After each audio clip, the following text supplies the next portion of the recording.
why clarity matters so very much. When you know the destination, when you know your mission, then you can do great things, impactful things. But if you don't know, you'll spend so much of your life, maybe all of your life, floundering, never quite knowing the mission. And so as we look at the indicators that every human has, and we've been unpacking that this week. On Monday, we talked about talent. Talent are your tools. Your talents become skills, and those skills and talents are the tools that you use to do what you were created to do. Then we looked at passion yesterday. Work you love, a task, a role, multiple tasks, multiple roles, the types of work that you love to do. That's passion. And then finally, mission. Missional results. What are the results of your work that you want to create, produce, achieve? See, when we are clear on all three of those, talent, passion, and mission, then direction begins to reveal itself. It is waiting for us to discover. So I want to break down missional results. Now, this is tied to research that I did, psychological research that's been done out there that is at the heart of true motivation. So we've had many, many calls, and we'll continue to get calls going, Ken, I've lost my motivation. And in most cases, they didn't lose it. Their motivation has been covered up by all manner of junk. Toxic workplace, no passion for the work, being overwhelmed to the point that you can't feel anything, you're just numb. Those are some examples. And there's a whole host of things. Could be personal life stuff, could be financial stuff. I mean, there are so many different circumstances that can cause us to lose sight of our motive. And motive is the root word. Why do I do this work? Why do the results of this work matter deeply to me? Personal connection, values. And as I've said many times, 2/3 of the three-part equation that I teach that allows you to discover who you are and what you're supposed to do, talent, passion, mission. Talent is just knowledge, and this is just what I do. But passion and mission is all about emotion and heart. I love the work. I care deeply about the results. Passion and mission. So let's just go through the 6 missional drivers, if you want to call them that drive all work. All work can be attached to these 6 drivers, which is motivation. This is why I do the work, because of this result. Here are the 6 results. Number 1 is achievement. This is about scoreboard. You are a person that is driven by achievement and numbers. Now, in this day and age we live in 2021, everybody's offended. Everybody's looking for something to criticize. And if we're not careful, we ourselves will look at this and go, oh, that feels me-focused. Well, it's not. It's not me-focused. It is results-focused. And the results that fire you up the most is improvement, excellence. So when you look at it that way, you go, okay, good. Oh, okay. So I'm driven by achieving a turnaround. I'm driven by achieving winning results. I'm driven by achieving maximization of excellence. So that's a good thing. But that is a driving factor for some of you. It's the number one. I need to be in a place where my work is measured and is driving excellence and results in winning. The second missional result is creation. You are motivated by creating something original, by making a process or a product or a person better. It's all about creation for you. When you're creating, you have got the juice. That's a missional result. Number 3, the number 3 missional result is efficiency. So you get the juice when you're making things run better. So efficiency and effectiveness and things are running the way they're supposed to run. And you go, well, I like order. Efficiency and order are what drive me. I get the juice when I bring efficiency to the table. I bring order where there was once chaos. Number 4 is influence. You are driven by people change. You want to influence people's lives for the better. It's just that simple. I want to influence others. I want to influence their actions. I want to influence better outcomes for them. By the way, these are in no particular order. These are the 6 drivers that I can just tell you every human is going to come down to their work motivation falls primarily in one of these 6. Number 5 is service. It's all about helping others. You get energy, you get the juice by lifting people, protecting people, caring for people. Service, service, service. And then finally, the 6th missional driver, solution. It's all about solving problems. When things don't work, you get to work. You're a problem solver. The more problems you are presented that need solving, the more fired up you get. It doesn't drain you. It gives you the juice. So in review, achievement, creation, efficiency, influence, service, solution, those are the 6 intrinsic motivators. Nobody has to motivate you to do something based on those things. Those 6 things drive you. And in the Get Clear Career Assessment, here it is. I was just kind of having some fun reading off mine. I'm not going to go through mine today. Maybe I'll go through mine in days ahead. Maybe I'll do that. That might be good. Well, I'll talk to Nathan to see if he thinks that's a good show, where I'll reveal my results and walk through them so that you can learn how this all works. But this is the Get Clear Career Assessment. It's available for $30 at kencoleman.com. Folks, I've been pouring everything I got into this assessment with our team for the last 2 years because I needed a tool that would help you with awareness, help you have the right conversations and the right information to be able to now go look and research into the marketplace. And so it measures talent, passion, and mission. You're going to get your top 3 talents. You'll also see where you score on the rest of the universal talents. Just you can see, okay, I'm good here, not great, and I'm not so good here. I need to be aware of that. Same thing with passion. I love this work, my top 3. There's some other work that I do get some enjoyment on, but this work down here drains me. And then on the 6 missional drivers, you'll see your primary missional driver, and you'll see, okay, I'm also a good amount of this driving my desire to work as well. And so you get a nice report, and then we fill out your purpose statement so you can read it. We had a caller yesterday call in with his results, and he still wasn't clear on the specifics, which is okay because we don't guarantee. We give you professional possibilities and suggestions, but we leave it up to you because that's what I teach. But we do give you a compass, a direction by looking at your purpose statement, talent, passion, mission. I remember asking the guy yesterday, I go, well, how'd you feel when you read your purpose statement? He said it was a blueprint. Yay, that's what we want. But I still got to go have conversations with others, get feedback. I've got to go look and see where talent, passion, mission are pointing me. And we give you ideas, but those are simply ideas for you to go do the last piece of discovery in the Get Clear stage. So it's a $30 product. I think it's worth 50 times that because of the illumination that it's going to give you. And it's going to create the right conversations for you. And it's going to give you tremendous confidence with that purpose statement. That, I believe, is the big reveal. Not just seeing your report on talent, passion, mission, but to see your purpose statement filled out. You can put it on your bathroom mirror, put it on your closet wall, look at it every morning. Don't you dare forget it. I love how the caller yesterday said he felt like it was his blueprint, and that's what we've got. So I can't endorse it enough because it's really working. Thousands and thousands of people have already gotten it. It's only been out about 3.5 weeks. So go to kencoleman.com and get the Get Clear Career Assessment. Here's the other thing. If you're watching and you're clear, but you know somebody that isn't, gift them the assessment. It's one-click purchase. Send it to them with their code and their link. Have them take it and begin the conversation with them. I get spouses calling all the time. Ken, how can I help encourage my spouse? Get them the Get Clear Career Assessment, have them take it, and sit down and review the results with them. Then have them talk to other people. This is the conversation starter that could lead to total breakthrough because they'll see themselves the way they should see themselves. And the ideas just come flying at them. So there it is, kencoleman.com.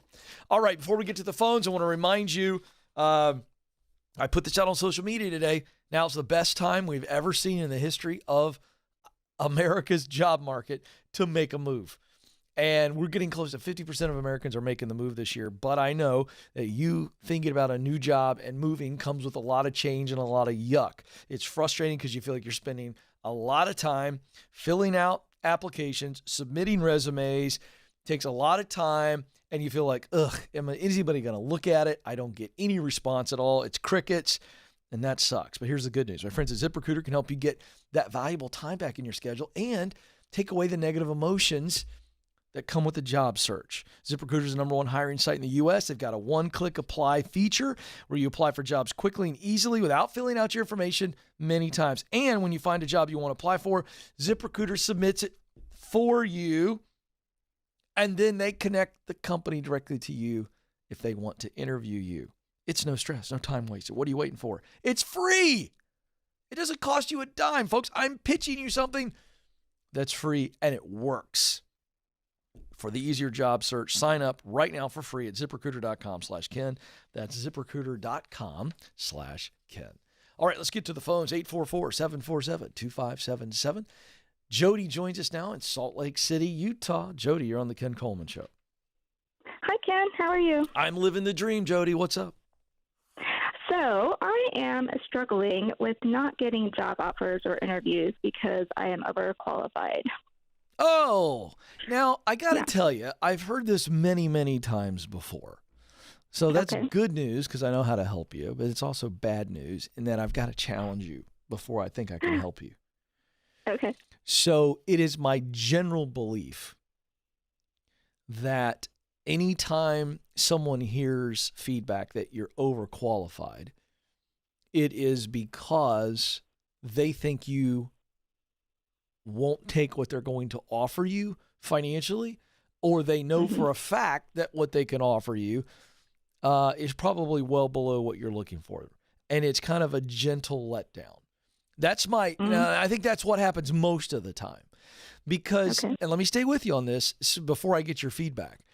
The reason I feel this is because no hiring manager who's got any sense at all, who interviews Jody and likes Jody and realizes that Jody's got way more skill and way more experience that might be needed for the job. And if you look at them and say, I know this, I've got a lot of experience, I got way more experience than needed, and I've got a ton of skill that I may not use some of that skill, I think they're worried that they can't afford you or that you won't take what they're going to offer you. It is possible that they are perceptive and they're going, Jody's just not going to be happy in this role because it doesn't challenge her. Although I just don't give that much credit to a lot of hiring managers because they just want a body many times. So that's my theory. Now, I want you to take what I just said and apply it to what your experience has been. Why do you think you're getting feedback that you're overqualified? I think some of them are threatened by me and that I want their job. Okay. Which I don't, Well, why? Okay, but where's the disconnect? They're interviewing you and then they think, oh man, Jody's going to come after me. Like, how do you, how do you know that is that just a theory or you feel that? Well, I've actually been told that by some hiring people. Are you truly overqualified? Well, I guess it depends on the job that I'm applying for. Yeah, but you called me about that specific feedback, so I'm trying to address that. Right. Are you applying for jobs where when they look at your experience and skill set, it's pretty darn obvious to anybody that has half a brain that maybe you are is that what's going on? Yeah, well, I am applying for jobs that probably I am overqualified for, so should I not include all of my education and training and experience what are you on applying my resume? Maybe. What are you applying for?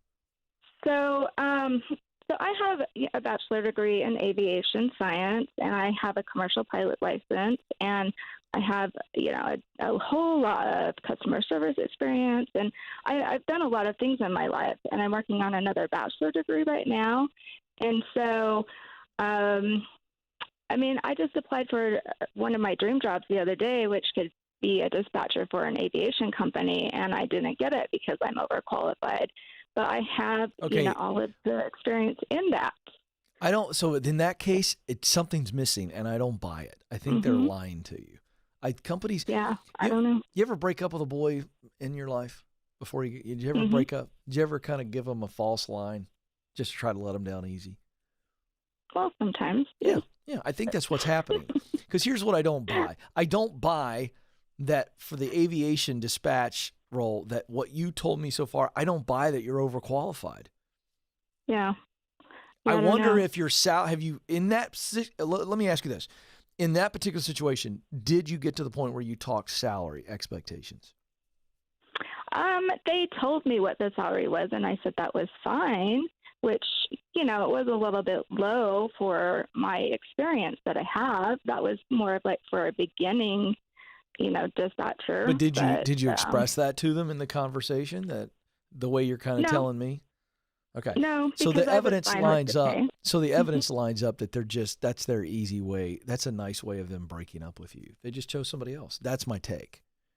Oh, okay. So my point is, don't get discouraged.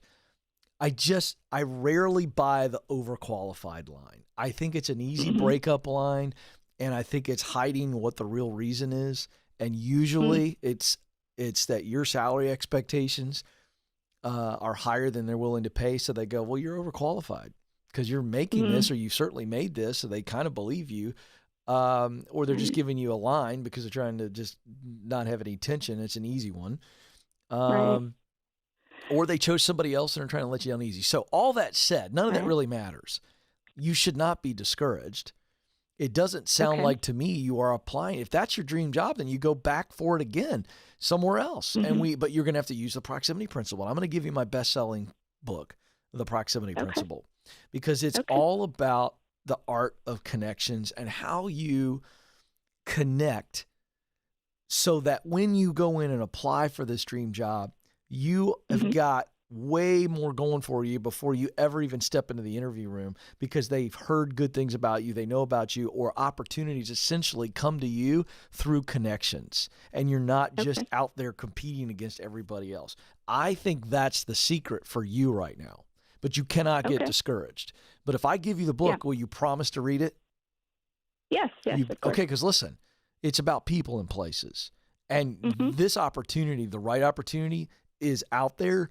You've got to be putting yourself around the right people and in the right places so that it shows up on your door and knocks, because you shouldn't be getting this I'm overqualified message on a regular basis. Something's missing.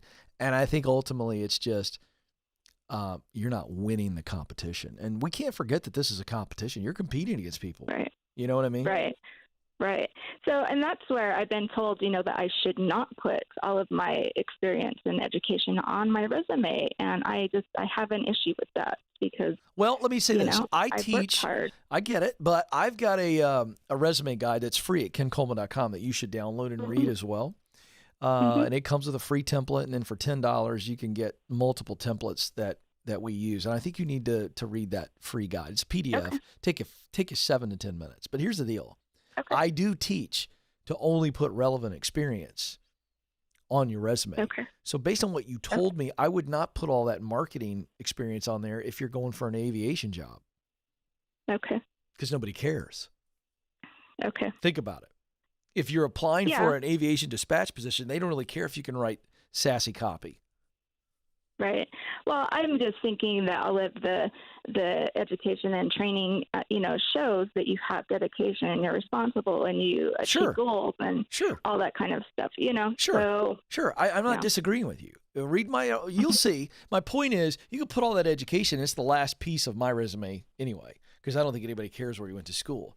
What really people care about is, are you a great candidate? Will you help them win? And I think you've got to, I want you to also download the How to Win the Interview Guide. It's also free. Download those two things, read them both, and start practicing what I preach. And I've had literally thousands of people validate what we're teaching. And you just do it on your own. You see if it makes sense. And then I'm going to give you the proximity principle, which is going to be the competition edge that you need. So hang on the line. Amanda, let's get her a copy of the proximity principle, whether it's hard copy, ebook, audiobook, I don't care. Give her the one that she most prefers. Because for those people who really know what they want to do, The proximity principle is all about connections. It's stage 3 of my 7 stages. Now, we cover this in the new book, From Paycheck to Purpose, as well. But the proximity principle is a nice deep dive into how to separate yourself from the pack. Let's go to Kristen next in Toms River, New Jersey. Kristen, you are on the Ken Coleman Show. Hi, Ken. How are you? I'm living the dream, Kristen. What's going on? Great. Okay, so I'm really nervous, so let me start with Okay, that. well, But, listen, it's okay. I'm going to take really good care of you, and I'm going to make you comfortable. So you just be you, okay? Okay. All right. So I'm calling you into regards of a question that pertains to both my husband and myself. He has been looking for a new job. He's currently in his job for the last 14 years in a mom and pop sort of shop. That he is a salaried person in a managerial position, and he received a very large promotion and pay raise back in February of 2020 and assumed that role right away, but never had received the money due to COVID. And so he's been working in that job since then without the pay, and which is what's prompted him to start looking for other avenues because that's not really working. And he's also lost some of his parts of his package in that particular job because they're trying to cut costs. Right. So he found another job with a nationwide company, which was a really good pro for us. And he has the potential to make a lot of money. However, it starts off as a sales position instead of a salary position. And the way that we've always done things is base our budget on his salary, not his commissions that he was making. And the salary, because it's strictly a sales position, is very low, like $30,000 low. And I'm very nervous about him taking this. He knows the industry. He knows what he can make. I believe that he can do that because sales is his thing. That's like what makes him tick.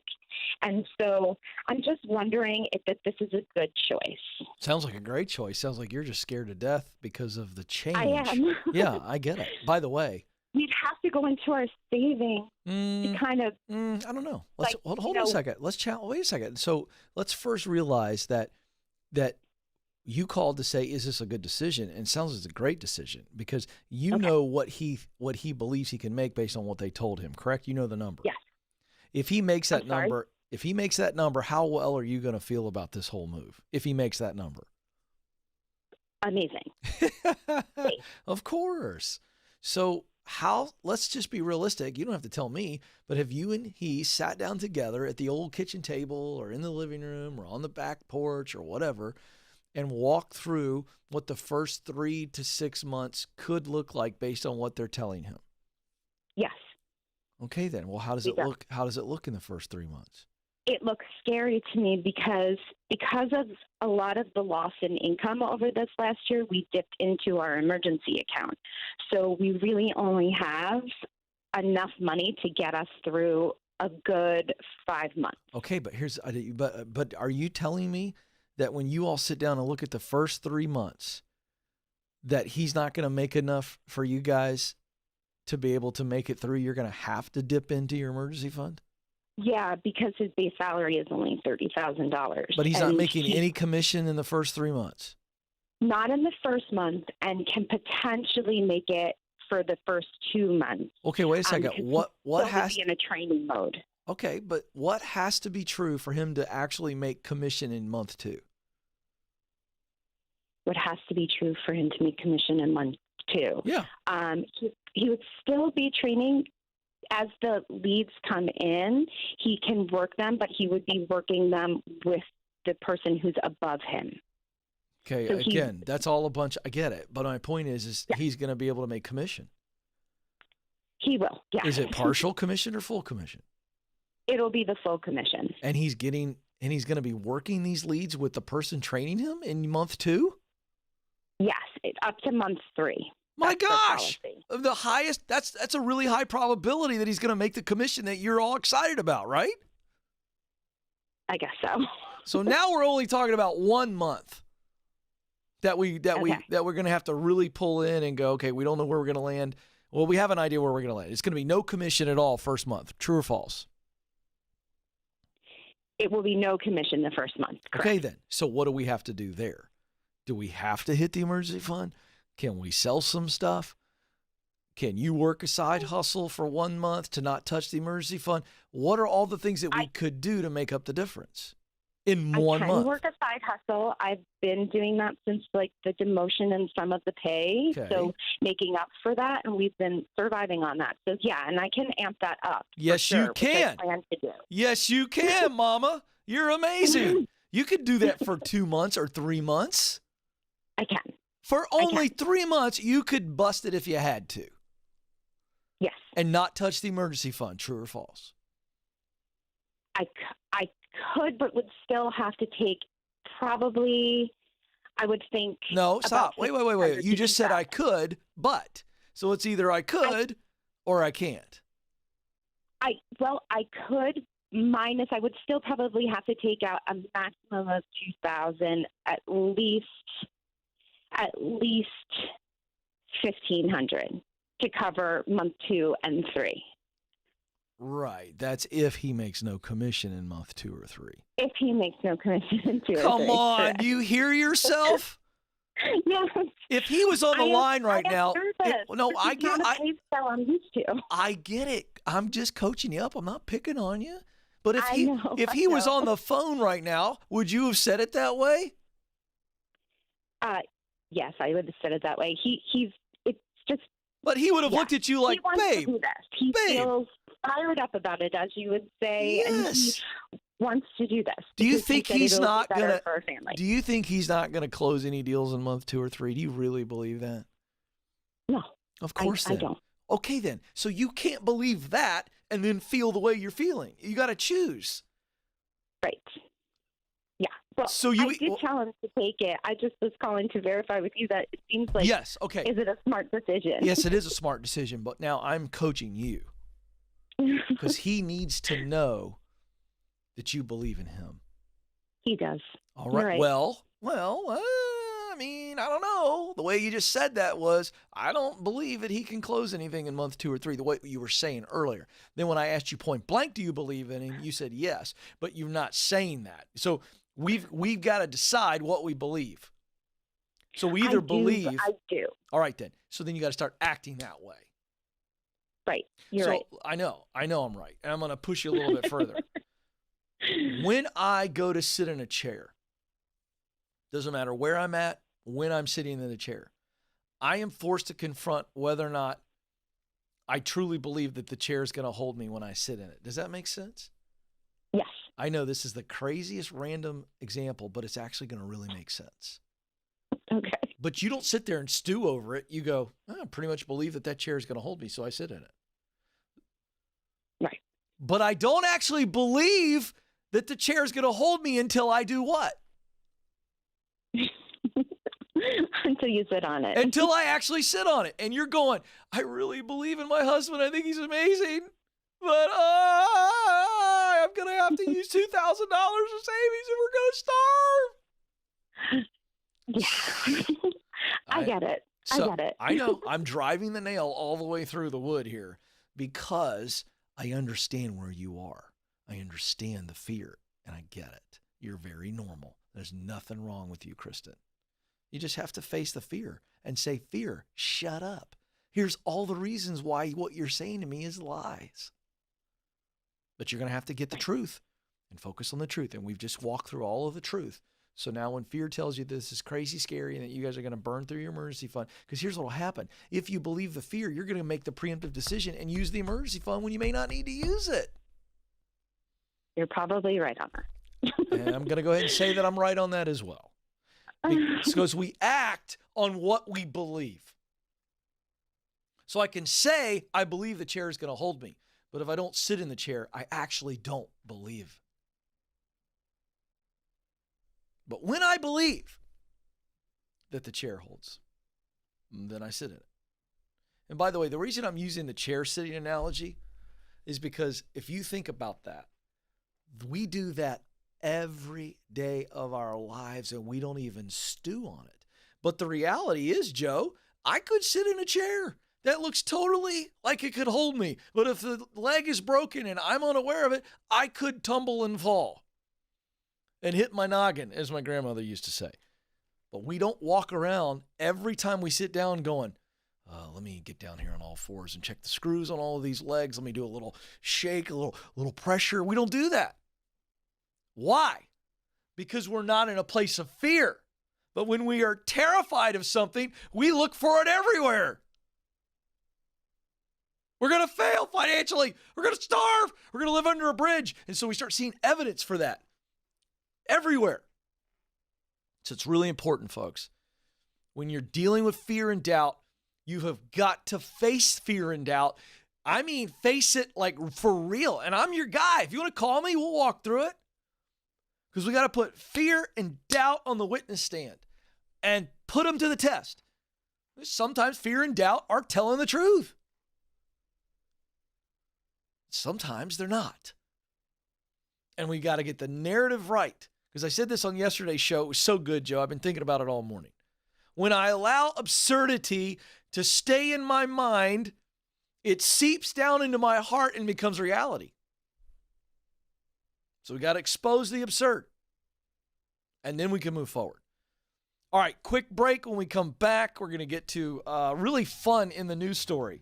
They've surveyed people. What are the 15 most annoying things people do on Zoom? Oh, this is going to be fun, Nathan. This is the Ken Coleman Show.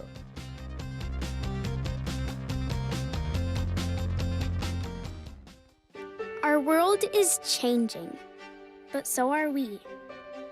Now, we see a smile through someone's eyes.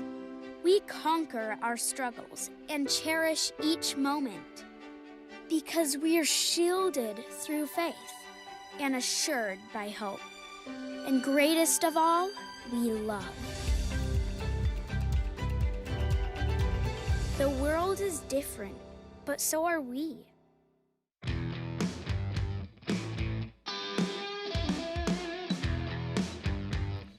All right, folks, welcome back to the Ken Coleman Show. Thrilled to have you with us as we help you discover what you were born to do. For a couple years, we get a pretty steady drip of people going, Ken, when are you going to write a book that helps us figure out what I'm supposed to do? The proximity principle told me how to get there, but I don't know what it is. And they're right. The proximity principle book was not written to help you discover what you were born to do. It's like, hey, I know what I want to do. How do I get there? How do I beat the competition? And so the proximity principle is really about the art of connections. People and places equals opportunity. The right people, the right places equals opportunity. So we heard you, but I also wanted the benefit of talking to thousands of callers, which we're now approaching 5,000 calls in about 4 years. So I've listened to you. I've developed a clear path that will help you go from discovering what you were born to do to being able to do it, doing it well, stepping into the dream job. They're the 7 stages. Get clear is stage 1, get qualified is stage 2, get connected is stage 3, get started is stage 4, get promoted is stage 5, get the dream job is stage 6, and then stage 6 and 7 we can walk together in those stages. Give yourself away is stage 7, where now the income I desire is there, the notoriety, all the things. But now it's about legacy and impact and multiplication of influence. Think of it as I've been climbing this whole time to get to the dream job. I'm on the top of the mountain and my view changes. I've been looking up the whole time. Now I'm looking out and I'm expanding the vision. So the 7 stages are now together in one book. Here it is, From Paycheck to Purpose, the clear path to doing work you love. All 7 stages unpacked, a bunch of my story. You're going to hear stories you've never heard before on the show. I mean, gut-wrenching stuff, humiliating, embarrassing stuff that I did. And this is the clear path. It'll help you with all 7 stages because it unpacks them. And it's now available for pre-order. You can get it right now at kencoleman.com for only $20, and you'll get the audiobook read by me, plus the ebook, plus $100 worth of other free resources to help you on the journey. And then we have one bundle there at kencoleman.com that will include the new Get Clear Career Assessment, which is in stage 1 and is a digital online assessment. We ask the questions, allow you to just answer, and we give you your results, your top talents, your top passions, and your primary mission. fill out a purpose statement, show you professional possibilities. That's a $30 product. That's only $10 with the new book for $20. So a $30 bundle or just a $20 book, and you get all three formats. So KenColeman.com. It comes out November the 9th. And if you're thinking about buying it, buy it now, because we want to just blow up the bestseller list and get this out to as many people as possible. That's my motive. You know what I'm about. The book unpacks everything we teach here on the Ken Coleman Show. KenColeman.com. Go get it. All right, it's time for In the News. All right, this article comes from Ladders. I've been a contributor to Ladders before. Great website. They do good stuff. And this is 15 most annoying things people do on Zoom calls, according to a new survey. New research done by VPN Overview looked at how more than 1,000 American workers feel about virtual meetings. And this will be no surprise to anybody. Everybody's over it. Now, at Ramsey Solutions, we've been back to work for over a year and a half. I didn't do many Zoom meetings when it happened, but as I looked over this list, I was like, yeah, I could see this. So here we go. These are the top 15 most annoying things with Zoom meetings or any type of virtual meeting, and they go from the number one most annoying down to the least annoying. That's what you're going to get. We're going to run through these. So here we go. The first one, and 44% people said poor internet connection. So that's the, that whole deal where everybody's breaking up and you're getting every 3 words or something like that. It's so annoying. Next, 37% of people said too many people for everyone to talk. It's like the Brady Bunch or Hollywood Squares. This is too many people. How are we all supposed to talk? And what comes with that is, I know on Zoom, I think this is the case, that you could have all these people and then the person that talks kind of gets the big screen. And so when it's back and forth, my ADD goes nuts. I'm just like, I can't do this. Third most annoying thing, interrupting others. Oh boy. But you know what? In a meeting, you would do that. It wouldn't be as big a deal. But on a Zoom thing, when you interrupt somebody and it throws off the feed, I get that. This is funny to me.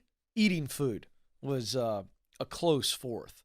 Almost made third place. People eating food on the old Zoom call, which is fascinating to me. You know, I was like, if it's not chips would be obnoxious. Certainly carrot and celery, with the hummus, I could see that being pretty loud. But if you mute, I can't even talk. If you mute while eating, I don't see what the big deal is. But if I can hear you eating, I get that. Although I'm going to tell you something right now, full confession. If I had to do Zoom meetings all the time, which thankfully I don't, there's no question, and Joe knows this, there's no question that I'm snacking during that. I would turn my mic down. But you know what I'm saying? Like, there's just no question I'm going to have to snack. Because I like to eat during meetings when I get a chance. I rarely have snacks. You know what, Amanda, you know what we need to do? We had a great content show meeting yesterday.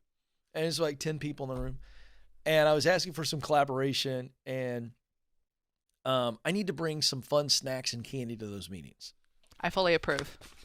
Let's do it. And we need to do that. And then award people some special treats when they come up with good ideas. I did that kind of yesterday, but we didn't have anything to award. It was like all fantasy. All right, very good. We'll keep going. Next, not paying attention. Oh, I've been there. You're talking to somebody, and they're totally over here. They're watching ESPN. It's so obnoxious. Not muting oneself. Yeah. Logging on late. Yawning. People are so critical. I wanted to get to this. People are saying that yawning is a pet peeve on a Zoom meeting. If you can see them, okay, but if you can hear them, no. Well, again, I mean, how do you hear a yawn if somebody's really laying into it? Oh, yeah. Yeah, but nobody does that. Nobody. Yeah, they do too. Oh, Joe, you're so uptight. You're probably the person who filled the survey out.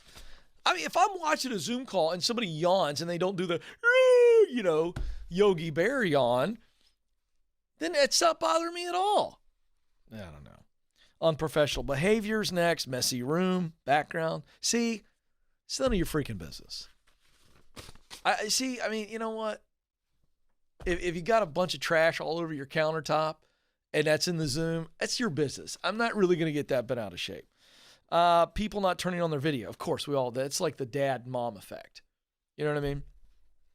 Animals making noise. That's definitely obnoxious. I love my dog, Ellis. But if he's barking during something, I'd be like, get outside. Interference from family and roommates. I would say this. If a cute toddler interrupts, I'm all for that. The cute toddler interruption, I got time for that. You know? Receiving deliveries, that wouldn't bother me at all. If we're on a Zoom call and somebody's home, they go, hey, look, the guy at FedEx is at the door. I'm sorry, I got to go get it. Well, I'm going to go get it. I'm going to say, go get it. What if they take it back and you got to drive to their place? People are so mean. And then construction sounds, which, again, I don't know what you do about that. If the construction's there, I don't know what you do unless the guy's building a new kitchen and you're sitting in the kitchen. I get that. So there you go. Most annoying things people do on Zoom. All right. Hey, I got to go. But before I do, remember this. You matter, and you do have what it takes. Thank you so much for joining us. Until next time, this is the Ken Coleman Show. Press on.